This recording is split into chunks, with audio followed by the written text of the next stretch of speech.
Hello, welcome back to Matthew Explores. Today we're diving into a quirky slice of seaside history from my hometown of Eastbourne. Forget motor cars and traffic lights. In the Victorian era, the town kept order with cast iron licence plates, and believe it or not, some of these very licence plates are still here today, refurbished and on display near the Western Lawns. So let's take a fun tour through these unusual relics of Eastbourne's past and meet the 5 stars of the show. First up, the LPS, or the Luggage Porter Stand. Imagine stepping off the steam train dressed in your finest, only to be buried under mountains of trunks and hat boxes. That's where the porters came in, the muscle of Eastbourne. They'd whisk away your belongings, sometimes stacked so high on barrows it looked like a moving wall of luggage. And the LPS plate, that told you exactly where to find those licensed luggage porters.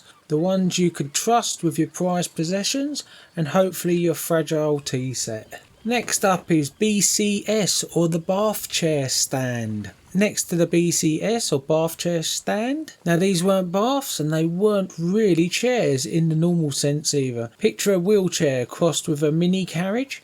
Eastbourne was famous for health tourism, so bath chairs gave invalids and the elderly visitors a chance to promenade in style. You'd see them being pushed from behind or even pulled by a small pony, parasols bobbing, blankets tucked in, the sea air working its magic. Thanks to the BCS plates, visitors knew exactly where to hire one, a sort of Victorian Uber, but at a much slower pace. Next up, SDS. Saddled donkey stands. Yes, you heard that correct. Saddled donkey stands. Now for the childhood favourite. For generations of children, donkey rides on the sand were the highlight of a holiday.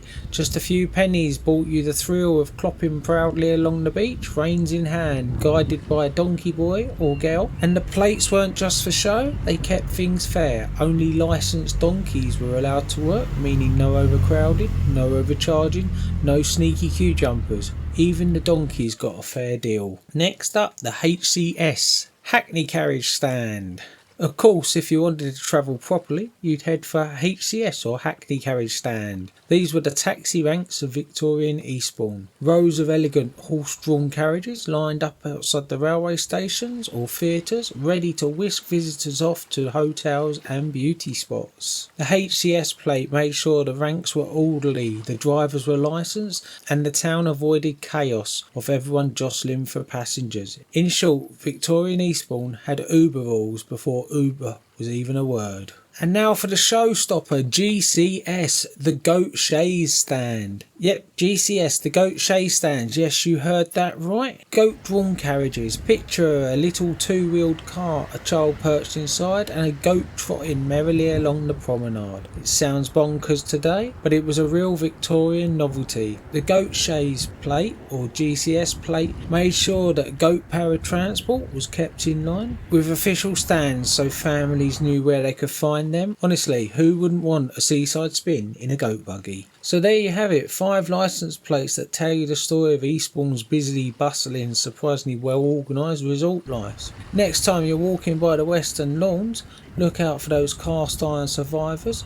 They may just look like little plaques, but each one is a window into the world of porters, donkeys, bath chairs, carriages and even goats trotting along the promenade. Anyway, that's all for me today. Thanks for joining me on this quick quirky journey into seaside history.